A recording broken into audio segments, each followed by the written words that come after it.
তোমরা যারা ক্যালকাটা ইউনিভার্সিটির আন্ডারে প্রথম সেমিস্টারের ছাত্রছাত্রী আছো, তোমাদের কনস্টিটিউশনাল ভ্যালু সাবজেক্টের একটি গুরুত্বপূর্ণ প্রশ্নের উত্তর নিয়ে আলোচনা করব।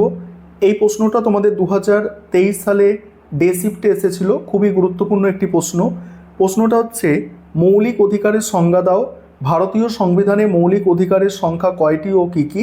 তার সঙ্গে আছে স্বাধীনতার অধিকারটি আলোচনা করো। কিভাবে প্রশ্নের উত্তরটা গুছিয়ে লিখবে দেখে নাও। প্রথমেই ইন্ট্রোডাকশন অর্থাৎ ভূমিকা দিয়ে শুরু করবে। ভূমিকায় কি লিখবে?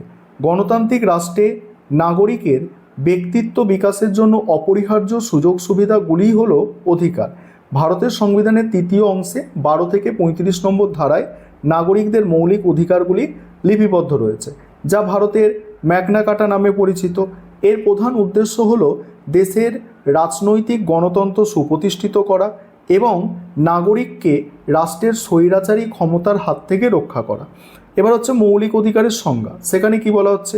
যেসব অধিকার মানুষের সার্বিক বিকাশের জন্য, সার্বিক বিকাশ মানে দৈহিক, মানসিক, বৌদ্ধিক এবং নৈতিক বিকাশের জন্য একান্ত অপরিহার্য এবং যেগুলি দেশের সর্বোচ্চ আইন বা সংবিধানে লিপিবদ্ধ থাকে, আদালত কর্তৃক সুনিশ্চিত সংরক্ষণ লাভ করে, রাষ্ট্রবিজ্ঞানে তাদের মৌলিক অধিকার বলা হয়। আর এই অধিকারগুলি সাধারণ আইনের ঊর্ধ্বে এবং সরকার খেয়ালখুশি মতো এগুলো বাতিল করতে পারে না। নাগরিকদের মৌলিক অধিকার লঙ্ঘিত হলে তিনি সরাসরি সুপ্রিম কোর্ট বা হাইকোর্টে দ্বারস্থ হতে পারেন। এবার ভারতের সংবিধানে মৌলিক অধিকারের সংখ্যা, সেখানে কতগুলো মৌলিক অধিকার আছে এবার সেটা দেখে নাও। কি বলা হচ্ছে দেখো, এখানে বলা হচ্ছে যে 1950 সালের মূল সংবিধানে নাগরিকদের জন্য 7টি মৌলিক অধিকার থাকলেও 1950 সালে তখন 7টা অধিকার ছিল, মৌলিক অধিকার ছিল। 1978 সালে 44তম সংবিধান সংশোধনের মাধ্যমে সম্পত্তির অধিকারকে মৌলিক অধিকারের তালিকা থেকে বাদ দেওয়া হয়েছে। তাই বর্তমানে সংবিধানে 6টি মৌলিক অধিকার স্বীকৃত।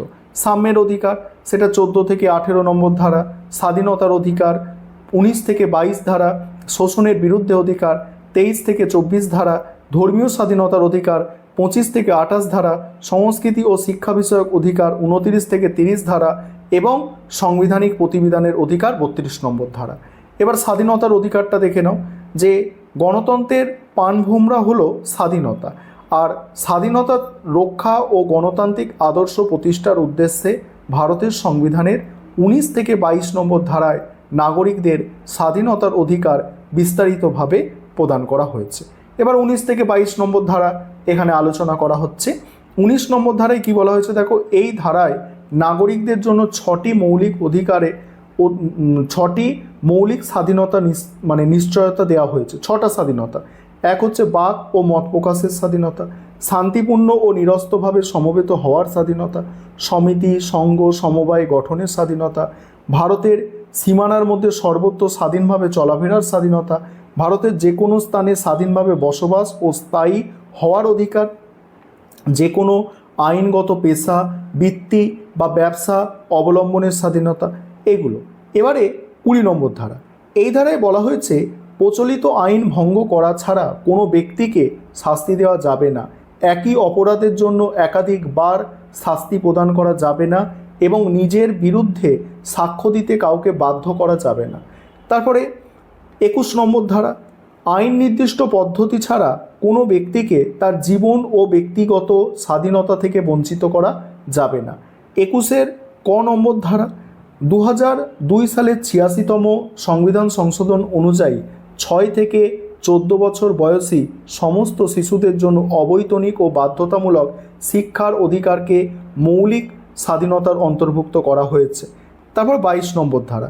যুক্তিসঙ্গত কারণ প্রদর্শন ছাড়া কোনো ব্যক্তিকে গ্রেপ্তার বা আটক রাখা যাবে না এবং গ্রেপ্তারের 24 ঘন্টার মধ্যে তাকে নিকটবর্তী ম্যাজিস্ট্রেটের সামনে হাজির করাতে হবে। এবার উপসংহারে কি লিখবে?